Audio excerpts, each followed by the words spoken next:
Good morning and welcome to this special Pride stream. I would like to start by introducing Hyper Japan. Hyper Japan is the biggest celebration of Japanese culture in the UK. This means that we celebrate all aspects of Japanese culture, and it's particularly important for us to create a welcoming and supportive platform for everyone to enjoy. We've been happy to welcome guests, exhibitors and performers from across the LGBT spectrum, and we're working to encourage other businesses in our industry to do the same. This panel will hopefully provide information and advice for other Japan-related businesses and other businesses in general. So without much further ado, I would like to ask the panelists to introduce themselves. First up is Yuta Hasumi. He's the Managing Director of Ikigai Authentic. Yuta leads the worldwide diversity and inclusion business strategy and implementation for over 12 years. He advises organizations and drives leadership accountability through goals and metrics to achieve a diverse and inclusive workforce, workplace, and marketplace for business growth around the world. Hello, Yuta. Oh, thank you so much for having me. Can you hear me all right? Hello, everybody. It's lovely to meet all of you today. Also, I'm Yuta Hasumi, Japanese based in London. So I am running the global diversity and inclusion consulting firm founded 4 years ago. And also I have been doing diversity and inclusion in business for last 12 years. So I have been seeing what's going on in the market, in the world for last 12 years. And also, especially last 3 to 4 years. So surprisingly, around 30% of our projects are LGBTQ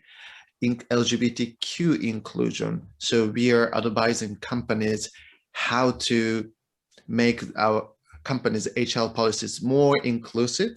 Also, how companies can encourage employees individually to be big allies in the LGBTQ communities. Also, how companies can leverage, LGBTQ inclusion for their business purposes. So, I'm so delighted to share today about, personal levels and business levels of LGBTQ inclusion. So also, I am a big fan of theater as well, the same as Hisako. So, we have been chatting about the musicals, all the time. And yeah, so, I'm happy to be in London, and also I'm, during the pandemic situation, everybody is suffering from something. And yeah, hopefully, I'm going back to Japan to see my family soon. Yeah, it's really nice to see everyone. Thank you very much, Yuta. Our final speaker today is Stephen York. He's the co-founder of the Medito Foundation. The foundation is a volunteer-led, not-for-profit organization which has created a 100% free meditation app called Medito. The app was launched 1 year ago and has since been downloaded more than 500,000 times and was awarded an award as one of the best apps of 2020 by Google Play. Hello, Stephen. Hi, yeah, thank you for that introduction. So yeah, I'm Stephen and I'm one of the co-founders of Medito Foundation. So yeah, we set up Medito Foundation 2 years ago now, and a year ago we launched the Medito app. But right from the beginning of setting up the foundation, we knew from the outset that we wanted to make sure that diversity and inclusion was at the forefront of what we were doing. So within the first few months, we set up a diversity and inclusion advisory board, including Yuta, who's the chair of our D&I board. And yeah, we have a commitment to making the app and all of the resources that we produce as widely available to people as possible, and making sure that they're not restricted to any one group of people, but they're relevant and can reach and help as many people as possible.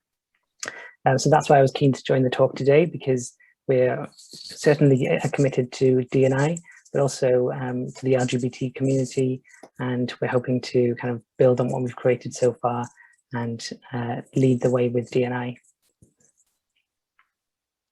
That's wonderful. Thank you very much. So I just, before we proceed, I'm just letting everybody know that this meeting is being recorded. So any questions you ask or any information in the chat, we will be able to pick up and use later. I just want to introduce Hisako one more time. We didn't manage to get it on the recording, so I've been asked to introduce you again. Hisako Kaneko is the Director of Talent Strategy and Human Resources at Randstad, Japan. She has been promoting diversity and inclusion in private companies since 2009, and her approach is to place diversity and inclusion at the heart of a company's business strategy. So a little bit about how we're going to continue today.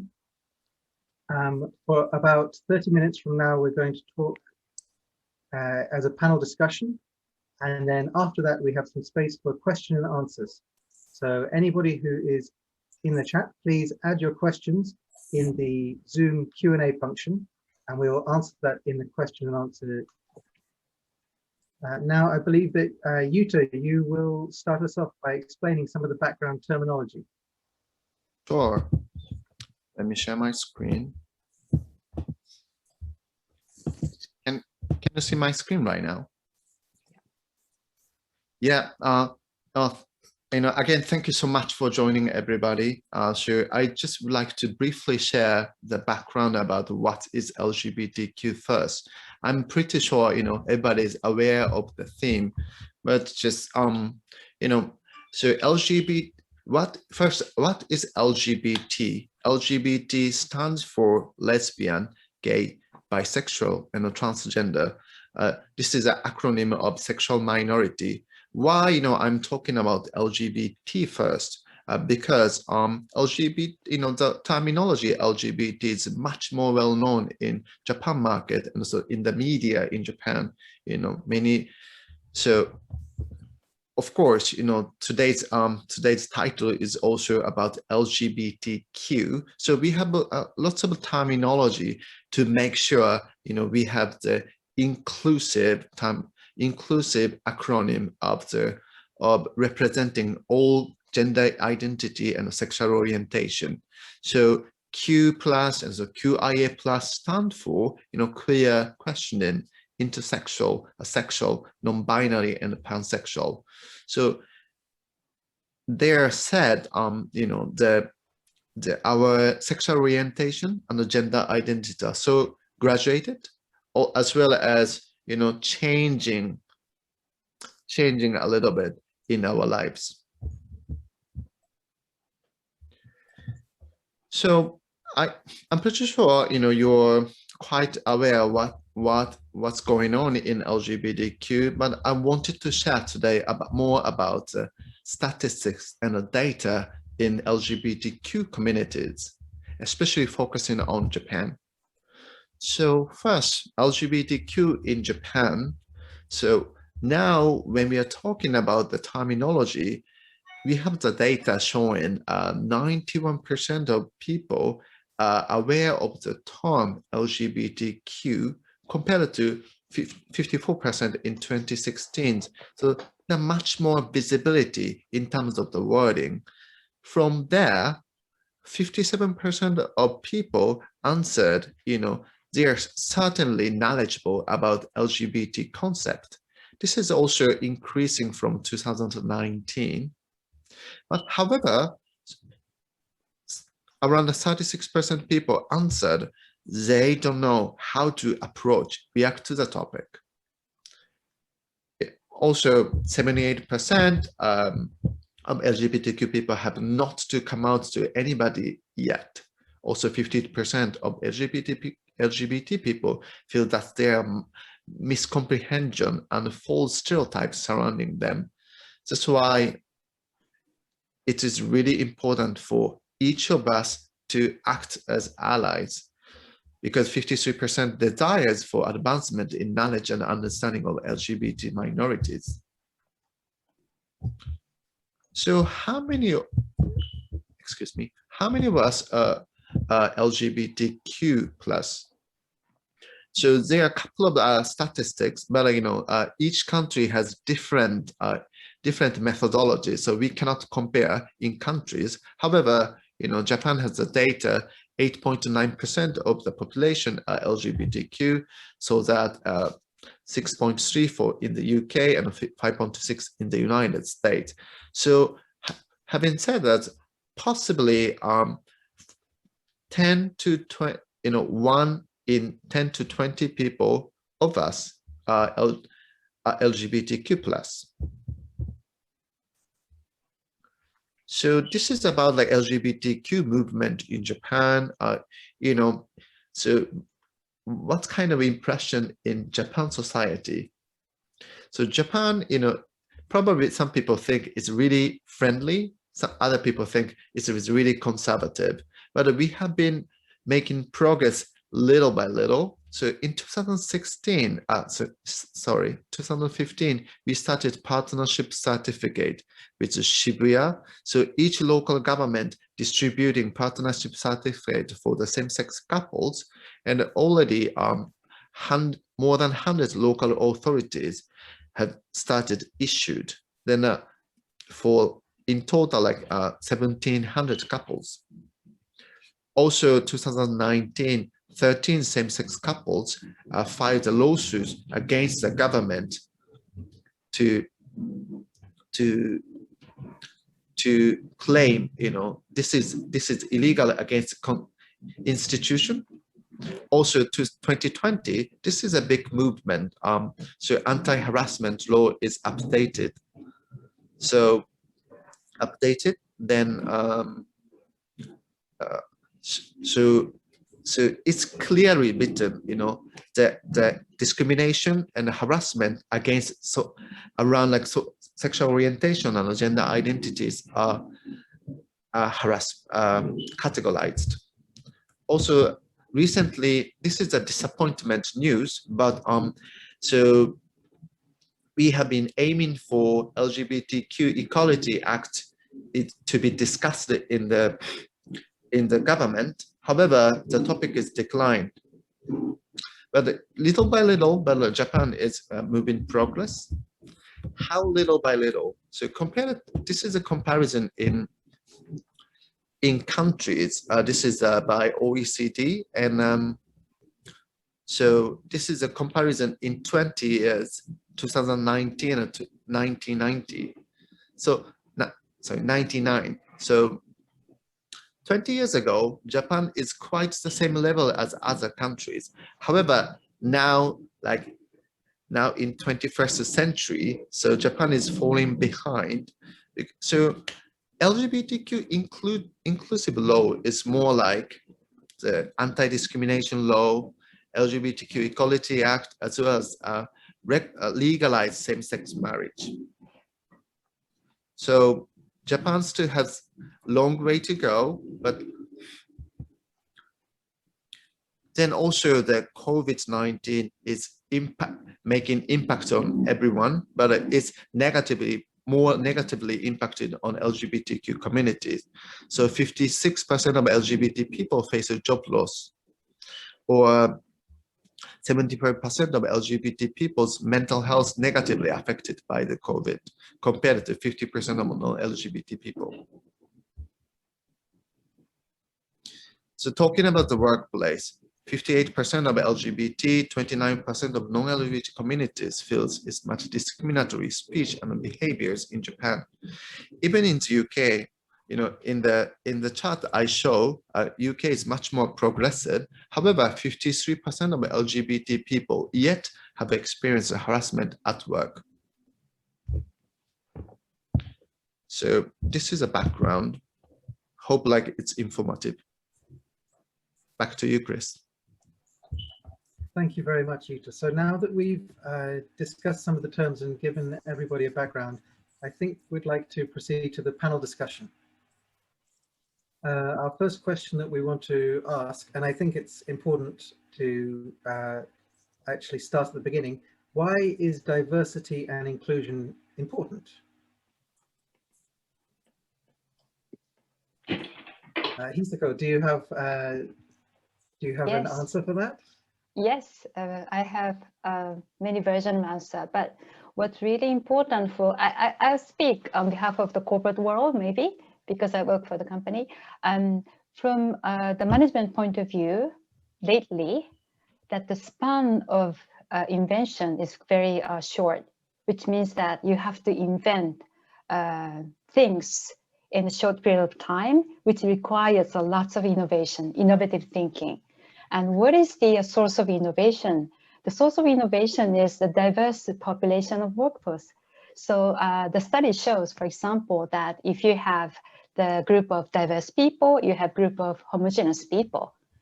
No matter how smart in terms of IQ these homogeneous people might be, in the competition of creativeness and creating new ideas, always the group of diverse people win.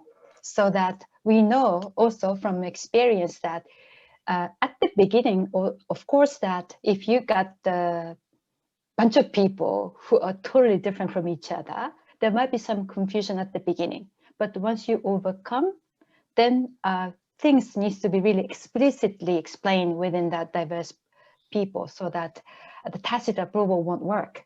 So you would communicate more actively, and you try to understand other people's point of view, and you try to get mixed with other people so that eventually the diverse people would be more innovative. So that's what the corporate management desperately need right now. So that's why the management really encourage and promote diversity and inclusion, though it's not easy always.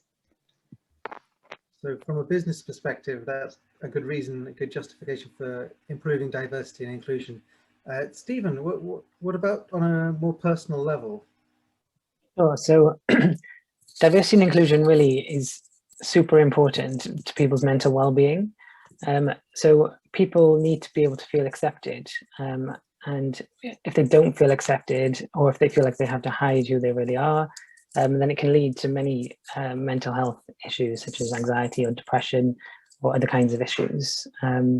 So a recent study by Stonewall found that half of LGBTQ plus people had experienced depression, and 3 in 5 of them had experienced anxiety. And they also said that 1 in 8 LGBTQ plus people aged between 18 and 24 had attempted to end their own life. And almost half of trans people had thought about taking their life. But it's important to recognize that these mental health problems aren't inherent to people who are in the LGBT plus community, but the things that people have to go through and certain experiences that they have lead to those higher incidences of mental health issues. So people have to go through things like discrimination, homophobia, transphobia, social isolation, difficulties when coming out to their friends and family. And a lot of these issues just wouldn't exist, and therefore those mental health issues wouldn't exist if we had a society that was fully diverse and focusing on inclusion. So it's really like there are clearly things that individuals can do to improve their mental well-being, such as practicing meditation and mindfulness. That's just one small thing that people can do to help themselves.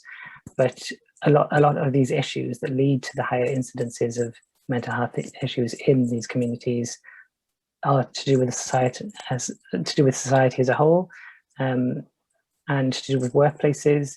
And it all comes down to self-acceptance and people feeling that they don't have to be afraid when going out and coming out and going out in the streets and going out to the workplaces.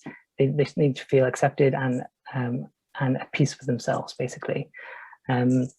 So if we all could adopt good diversity and inclusion practices, then that would set us on the right path to addressing these issues. Yuta, do you have anything to add? Actually, no. I can't agree with Hisako and Stephen more. And but if I may add some point at a personal level, so this is really, as I said, it's really important for business as well as individuals. And so for me, living in Japanese living in London, when I live in Japan, Japan I feel, this is my personal observation, but Japan has much more social pressure. Social pressure is really strong, have to be in this way, men have to be married in the certain age, etc., etc. So that time, it is not easy to be ourselves, because we also feel like, okay, so my family expected me to be that way, women should be that way. So probably, but on the other hand, we are so protected in Japan society. So that's why, even though like we are not fully ourselves, however, we are so protected, and so we don't have any issues. And as long as we are living in the majority of the society. However, living in London, it's much easier to be ourselves. However, sometimes, it's really important to be really disciplined. Also, have to be clear about what we are. Sometimes, depending on like how we have been grown up, and also we are not sure, what we want to achieve, what Ikigai, the reason of being living is for ourselves. At that time, it's really hard, if we are not protected. So sometimes, when I started living in London 4 years ago, I feel, I have to be more sure and more confident about myself, as well as, building, like improving more self-esteem. And yeah, absolutely. Diversity and inclusion will help you to avoid those social pressures and things in the workplace. What are some practical steps that we can take, or what are some practical examples of allyship that companies can take to improve this? Yuta, do you have any suggestions? Sure. So Ikigai Authentic has 6 steps of allyship. So first one is educate ourselves. Thank you again for participating in this event. It's really critical to, get ourselves really equipped with knowledge and understanding. So the participating event and seminar are really great. Also, there are lots of LGBTQ themes moving and TV series. Of course, people are under state of emergency or on the lockdown. We have lots of opportunity to watch live streaming, watch streaming service. So it's really great to watch LGBTQ themes movies as well. So the second step is own our privilege. Own our privilege. Privilege is not meaning like, which is supreme or not. More like, so if we are automatically majority, so we have better access to, social welfare and also company policies. At the time, so it's really important to be aware, if you are not LGBTQ, so we have to think how we can leverage, our privilege. The step 3 is make our allyship visible. So we are talking about coming out in LGBTQ communities, but also being ally is not visible unless, we come out as allies. So we have to make sure, we are visible allies. The step 4 is build ally network. Once we started coming out as allies, we can be easily connected to each other. Then like we can make a huge impact in the society and in the organization.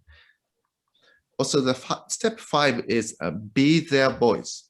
So sometimes LGBTQ people are struggling to speak up, like, there's, what kind of challenges, they have been facing in the workplace, in the society.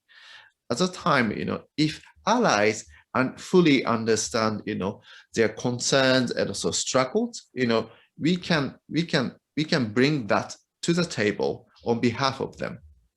So step 6 is leverage LGBTQ inclusion for business and also other purposes. this is more like the practical solution, how to make inclusive policy, how to be strong allies, and also how we can provide the inclusive service and products in the LGBTQ communities. Yeah, that's the 6 steps. And yeah, very encouraging 6 steps. I know, Hisako, you have worked for a long time with diversity and inclusion, and I'm sure you have some very good examples of how businesses can improve their practice. Do you have 1 or 2 to share today? Yes, and I think that this is something that anybody who is working for a company can do. One is to check the corporate rule, employment rule. So if the employment rule really honor the equality for the LGBT people, because there's a lot the company can do to provide to LGBT people, even if the law doesn't really honor the equal right and opportunity for LGBT people. And so that you have, every one of you working for the company have access to the employment rule, and check please if the treatment for same-sex marriage is equal or not. And also that check the definition of spouse. So spouse can be of the same sex of you or something like that. And also that if your corporate benefit covers for example, childcare leave for benefits for parents of an adopted child, so the adopted child is also treated equally under your employment rule, that you can check. And also that you can also visit your company's recruiting website and see if you have to really input your sex. So in our case at Randstad, it's only optional whether or not you will input if you are man and woman or something other. And then and if you and also that as a company, like Yuta just mentioned, that we really need to keep people properly informed. And so we actively do the knowledge share, inviting some external guests, LGBT expert or the LGBT people, to talk about the issues, the challenges that they face in the company. And of course, that company has to make official statement about the stance as to how the company will treat the people regardless of the sexual orientation, so that top management can send out the message. In the case of Randstad, it's quite fortunate because the global CHRO is a gay and he's out and open. He's always been open. But last year he came out in the LinkedIn.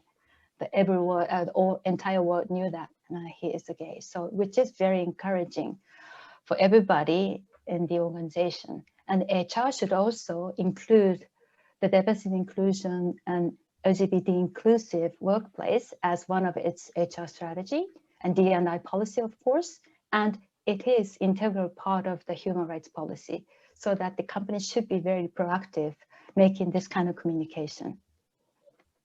So a lot of the movement comes from the Human Resources Department. Not only Human Resources Department, because you as an ally can always create, as Yuta said previously, the allyship within the organization, which is completely voluntary and optional for you as an employee. You don't have to be in HR to promote this. And Stephen, I'm sure that you have a different take on strategies for improving allyship. Well, I'm not sure if I would say a different take. I think the points that Yuta and Hisako just mentioned were very valid and yeah, very great ways that companies can actually go about building that culture within businesses. And I think so. I think things like setting a company policy and releasing a statement around allyship and support for the LGBT+ community. I think they're really simple first steps that companies can make. But I think that's almost like laying the groundwork for more that can be done. And by doing that, I guess it starts making employees feel more comfortable in and maybe more willing to come out to their colleagues and live a more open life in the workplace. And I think so. The more that companies do this, so it's all about giving the voice to those employees. So allowing the LGBT people to have the voice within the company. So Medita Foundation is a completely volunteer-led organization. So I also have a full-time job that I do outside of Medita. And I work for a company called Beekeeper, which is a tech company based in Zurich. And they've done some great things around giving a voice to LGBT employees. So last year, they led an initiative where they encouraged any LGBT plus people who felt comfortable to share their story to come forward and write a post about themselves, which would then be shared on social media and on the company website. And in this way, it just kind of, I guess once one person does it, it kind of makes it seem more, maybe more comfortable, I guess, for other employees to come out and do the same. And it just starts building this culture of acceptance around the whole issue. And yeah, I guess the more that happens, then the wider the feeling of acceptance is created. And also, obviously, like, discrimination does exist and people have negative views on certain issues. And so there's the concept of othering, where people see a particular group of people as the other group. And when that happens, it's more likely for them to hold negative opinions about the other group and to not feel empathy towards them because they see them as different. But by sharing these personal stories, it allows employees to connect with other employees, and for these walls to be brought down, really, and to realize that we're all human, we're all deserving of respect and equality. So yeah, I think these steps are really important. I feel like a lot of the answers to that question were, for example, amplifying LGBT voices in a company, creating a culture of openness and a culture where this sort of topic is widely spoken about, as well as the practice of coming out as an ally, Yuta mentioned.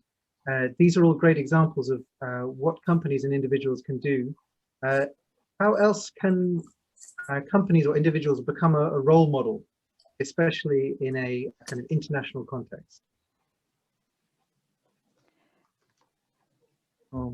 May I start? Oh, go ahead. Thank you. So, I was talking about the 6 steps. So, definitely, if you call role model, like demonstrating the step 6, how to leverage, LGBTQ inclusion for our objectives. So, there are a couple of my, corporate clients, I want to share a couple of my corporate clients' best practices. One of them is hair salon. So that hair salon eliminates the list of the price list based on gender. So if you go to the hair salon, you can see, most of them have a different price for men and women, because in general, women has longer hair, and so takes time for treatment. That's why, they have probably more expensive for in terms of the price. But if he sets up the price based on gender, so for example, especially transgender people, which price, or which price they are applied, or which gender they would be treated in terms of the service, then they are quite hesitant to go to the hair salon, even though they want to be stylish the same as we are. So the hair salon, the get rid of the price difference, then also train all the employees very, very carefully how to serve very, very inclusively. Then they have more and more transgender customers coming there to get the treatment authentically. Also, the other one is more about the kind of individual unconscious biases. It's really important to be knowledgeable about our inclusive behaviors as well. So this is not necessarily related to the LGBTQ topic, but so this is our automobile company. So they have the car dealer shop. Then so the heterosexual couple, they are married. They went to buy a car for the wife, but the car dealer is really professional, very friendly, very knowledgeable about the car, but he gave eye contact only on the husband because he automatically thought he is the breadwinner and decision maker. So, but they went there to buy a car for the wife. So at the time, so this is a huge business loss for them because they didn't buy a car because the wife is not sure about which car she should choose because she didn't get informed. So that's kind of small non-exclusive behaviors happening in our daily lives. So it's really important to be aware and also change. That's definitely a very good example. Yes. Hisako, on becoming a role model, what other practices can we use to not only improve our business, but to influence the whole industry? Yeah, thank you for asking. Actually, Randstad runs the human resources service business. So it can do a lot to influence the society, not just the internal people. Before I talked about how we can do for the employees internally, but the Randstad can influence on the market. So there are two sides of the market. One is the job seekers, so that our salespeople, we're still in the middle of the journey, we haven't got there, but we're now sharing knowledge with the salespeople so that they can serve and support better the LGBT job seekers in the market. And also on the client side, some clients, all the clients need to acquire the best talent regardless of the sexual orientation, so that if we can best support the clients from that perspective, because look, going back to Yuta's statistics result, 8 or 9% of the population can easily be the people in LGBT community. So that as a business, we cannot ignore them as a job seeker. So how we can be friendly and inclusive for such job seekers, that really matters. So on that kind of front, if we as a business, a human resources service business, can do the best, then we can certainly acquire the business. So from that perspective, we're trying to be a role model, but we haven't got there. But I think we're on the right track. Stephen, you mentioned that your company is using social media and using that to amplify LGBT stories and sharing that information. Do you think that that has a positive influence on other companies? Yeah, I would say so, because I guess if competitors look to you to see what you're doing, then hopefully you'll be setting a good example to them, not just competitors, but suppliers and other companies that you work with. But I think there are stronger things that can be done as well to actually become a role model. So I think just sharing stories on social media is brilliant, and I think it's a great step towards acting in this way that's taking us towards diversity and inclusion. But to actually become a role model, I think there's a lot more that can be done. So one of the things I think is to have high level involvement from the company. So the CEO level, I think at least, or other C-level members of the organization should be speaking out on these issues as well. To become a true role model, then it has to be coming from that high level in the company to show that there is dedication from the company. And also not just promoting, I guess, the employees' views and the employees' stories, but also speaking out against injustice that might be happening outside of the company.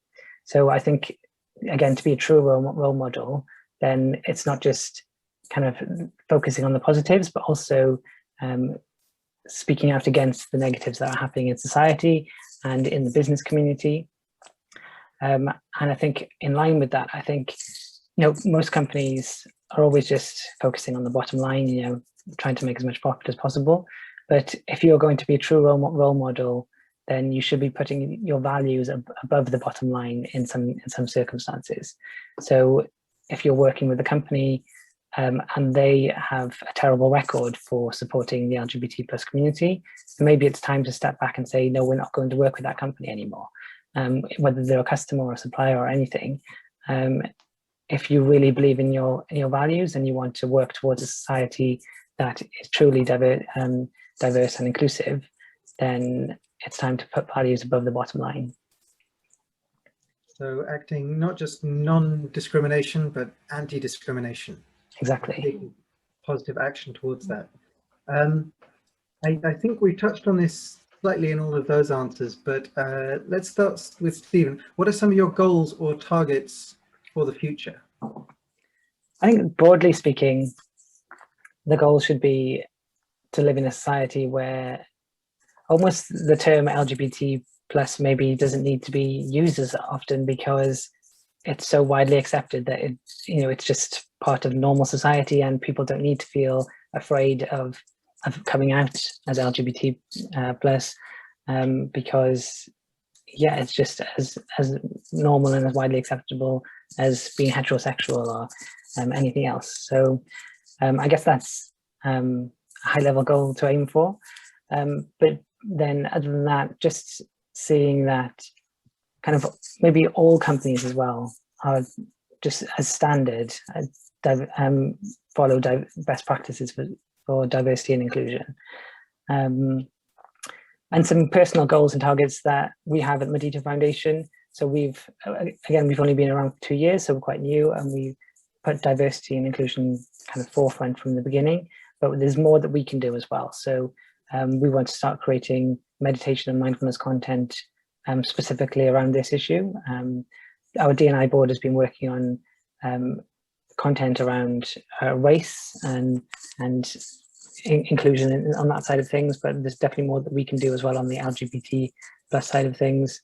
So we've got plans to kind of create content to help people deal with the difficult situations that arise, such as like when dealing with discrimination and coming out and things like that.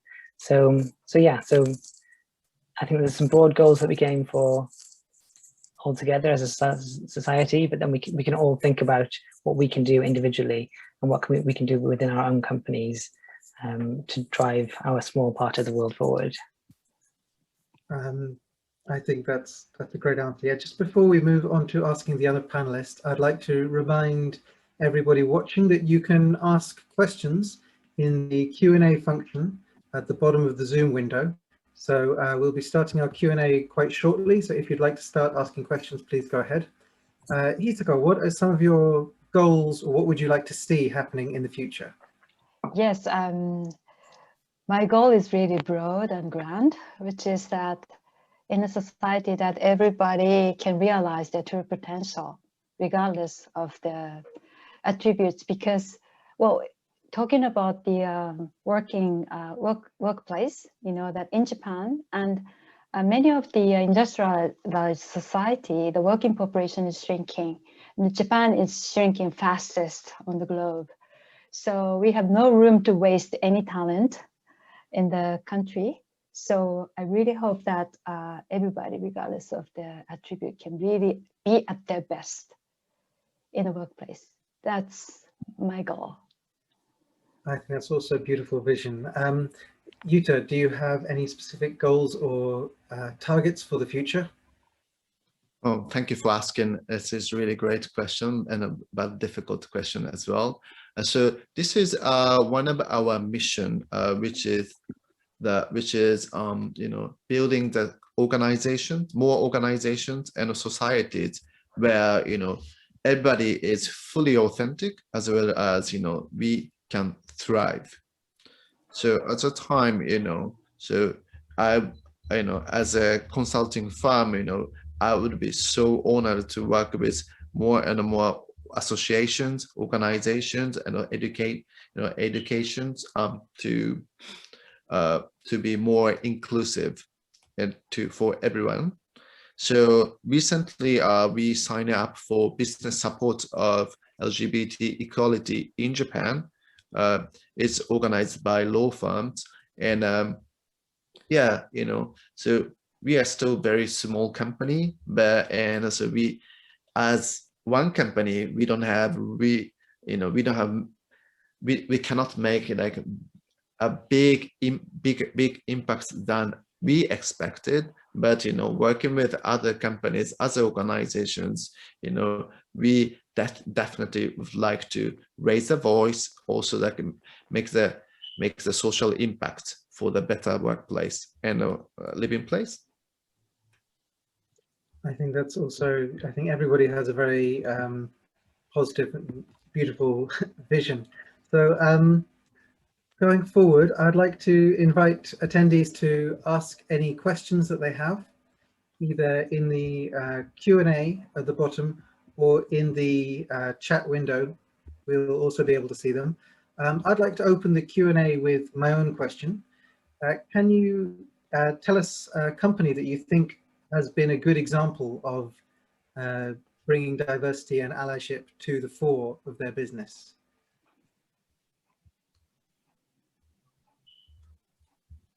Anybody have a company that we can look at as an inspiration? Hyper Japan. I previously worked at Cancer Research UK.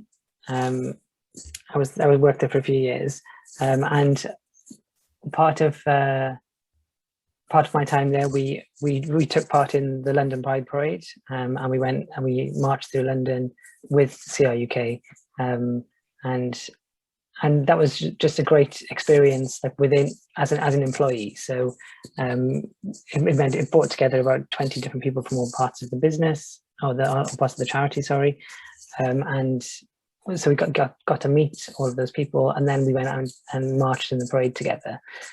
So I think that was a great sign for the rest of the people working at the organization that it was a safe and inclusive place to work. And yeah, I think everybody who takes part in the Pride Parade, I think it's really great, because because Pride happens in many countries across the world, don't they? And I think it's a really important time of year, because it really fosters that feeling of celebration and community and inclusiveness, and for companies or charities or organizations to take part in that, I think is a really great thing to do. Absolutely, it would be great for more companies, both in the UK and in Japan, to actually take part in Pride as a corporate sponsor or corporate participant. I think that would be a great way to demonstrate allyship. Hisako, do you have a company who you think are doing things right? I'm afraid I don't know any specific company, but building on what Stephen said earlier, that I've been amazed to see how many, lots of companies, regardless of the industry, sign up on the Pride Parade. Unfortunately, because of Corona, it's been actual Pride, the March has been cancelled this year and last year. But many companies sign up, regardless of, again, industry. And then they really set up the booths, and they do what they can do to contribute to better understanding. And that's why I think, as was introduced by Yuta, the rate of understanding about LGBT has really skyrocketed during the last 2 or 3 years, I think. Yes. So we have another question from the Q&A. They write, I think the younger generation in the UK are better educated about inclusion, but what can we do for an older or more conservative generation? Do you have any suggestions? I think that kind of touches on what we were talking about earlier in terms of sharing people's stories, and what I mentioned about there being this sense of othering. So there's just like a group of people who are completely separate from you, and when they are separate from you, it's easier to have these ideas of negativity towards them, and not empathize with them. So if we can encourage the older generation to I guess to feel closer to the LGBT plus community, to recognize the individuals on a human level, then when it gets to that level, it must be harder for them to keep holding these discriminatory views. I really agree with Stephen. Personal story is powerful. Educating anybody, regardless of the age. And we tend to use the words such as, LGBT, but this is only a labeling for people. And when people look at this kind of label, they grow monster in their brain. So if we meet the person and then listen to their story, people can usually relate to that, I think. And I've seen it all the time.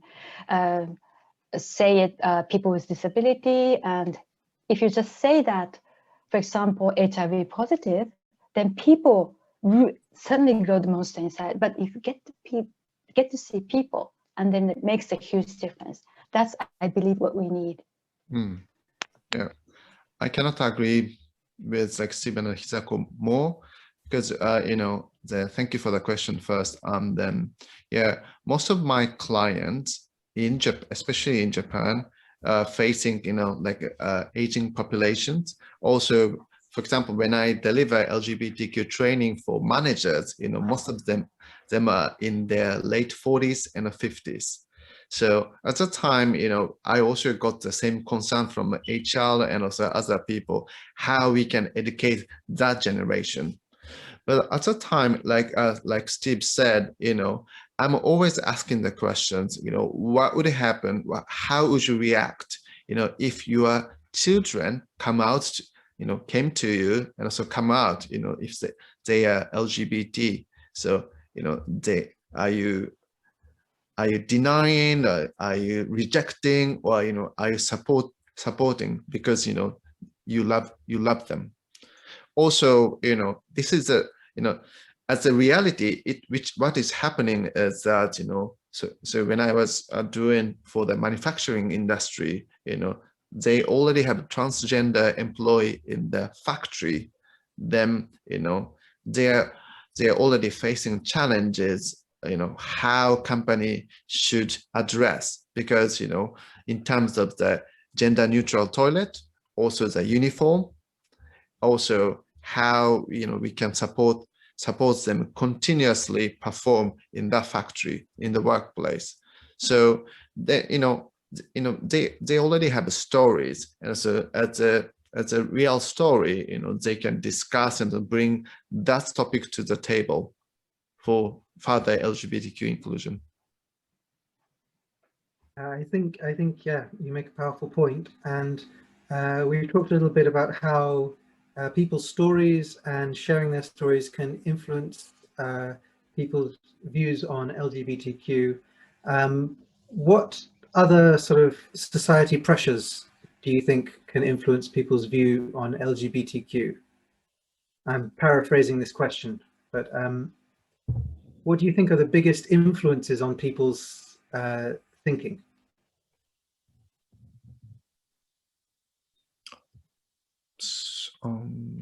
So I think so when I'm talking to the companies, I said we have two ways to address inclusion. So one is telling them you would one is more like the passive way, like if you are not addressing right now, your company is taking risks to be lawsuit, or the reported, or like listed as not friendly company in the society, because now social media is very strong. So in order to mitigate that kind of risk, companies have to do. So the other one is more like the progressive and proactive ways, like, okay, so now as we discussed earlier, like around like 8 to 9% of people, like including customers and employees, are LGBTQ people. So how we can leverage different perspectives for business growth, and so how company can penetrate into the diverse marketplace. If you don't understand the market's needs, company cannot grow. So shall we do it? You know, these two approach could be, you know, encouraging people to be allies.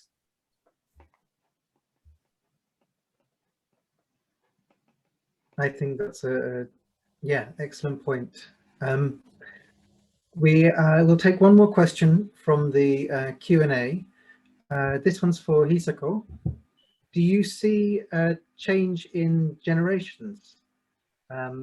In Japan, do schools provide education on LGBT, or do you see a natural change in thinking on these subjects? You mean LGBT space? And so teaching about inclusion and diversity in the younger generations. Actually, that I have a lot of opportunity interviewing new graduate. Then having talked with them, they're really familiar with the concept of diversity and inclusion. In the first place, in high school, gender equality is way better than a decade ago. There are many, the head of school, the student association, which is woman, not unusual at all.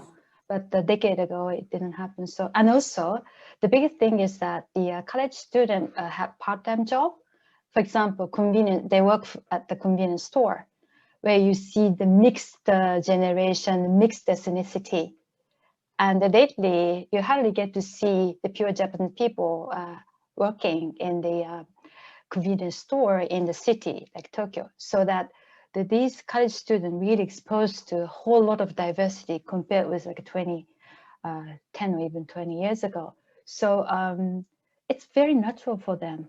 So compared with that, yes, it's true that senior people in the 40s, 50s, and 60s are less exposed in their life because the most of the Japanese companies really adopted the membership so that it's extremely homogeneous, and then it's male dominant, and also that the idea is also homogeneous. So I have a lot of hope in younger generation, though we need to keep properly informed the senior people too as well, because now the retirement age is going up and up. So the senior people are no longer senior people, so they're really core part of our workforce. So that's what it is. Thanks. Would you agree with this, Yuta? You think that compared to 10 or 20 years ago, there's a space to have these conversations which didn't exist before? I agree, because you know, especially younger generation has been more and more aware of the topics. Also, you know, so in Ikigai Authentic, we have the intern working in the company. So, you know, she's so knowledgeable and so familiar, probably much more than I am. Then like, you know, of course, you know, if she's doing internship, you know, her mother is quite interested in what she's doing every day. And also, for example, then like she said, oh, you know, I'm preparing for, you know, LGBTQ webinar coming next week. And she said, oh, what is that? Then, you know, she is so happily explaining what she's proudly doing every day. Then like she, you know, now, you know, her mother is much more aware of the topic and the issues in the society. So this is quite a great synergy in family and the generation. You know, the younger generation can educate, you know, their parents' generation, you know, vice versa. Well, that gives us all a lot of hope for the future. Thank you, everybody, for your questions and answers. I'd just like to ask the panelists if they have a short message that we can end on. Stephen, would you like to go first? Sure. So I guess I've joined this panel today mainly coming from the side of mental well-being, and I think it's just good for people to recognize the effect that allyship can have on mental well-being, because it all comes down to self-acceptance and feeling comfortable and not having to be afraid, and that can lead to reduced incidence of depression and anxiety, and other mental well-being issues. So we all have an important part to play, whether we're within or outside of the LGBT plus community. We can all play a part in that. Thank you. Yuta? Thank you. First, thank you for joining today's panel discussion. It's really grateful. And so if I may ask each of you, please be LGBTQ people's voice. What I mean is that, so as I said, we have the 6 steps to be like fully allies. Then, if you're participating today, and also I think like this can be on YouTube or other social media later. So if you are watching this video, it's really great steps to be allies. And so you are already fully supportive and also allies. So if you are like, please ask other people to watch this video, or like, access to other LGBTQ knowledge and also contents to be fully aware, then, to make a bigger impact in the society and also in the association you are belonging to. Thank you. Thank you. Hisako. Okay, thank you very much for this precious opportunity. Unfortunately, we didn't have enough time to talk about how we are doing under the corona situation.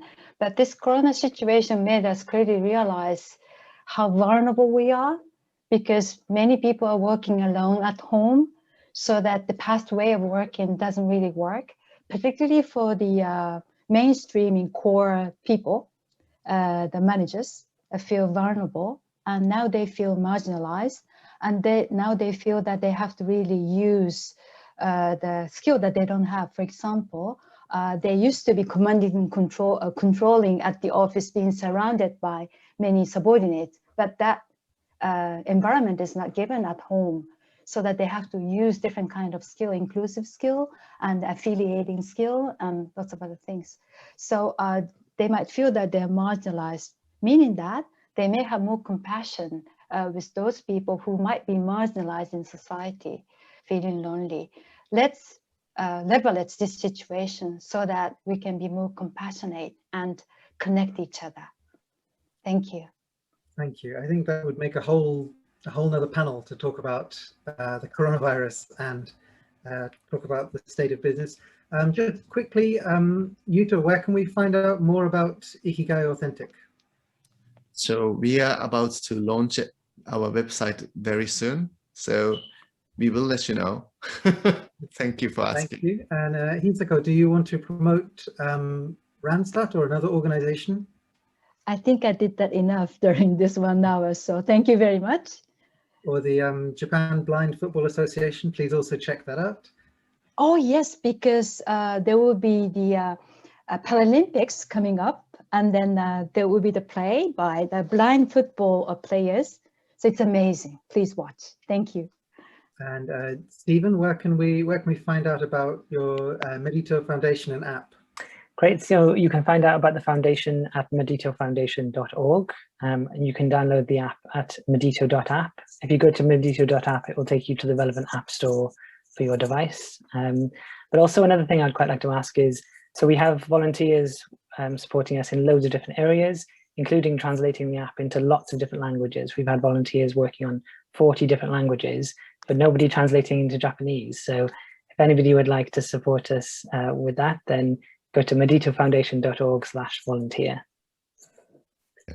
Thank you very much. Well, on behalf of Hyper Japan, I just want to say thank you very much for taking the time out to share this with us today. It's been very interesting, and I hope that we have connected with attendees, and I hope we've given them something to think about. So Yuta Hasumi, Stephen York, Hisako Kaneko, thank you very much.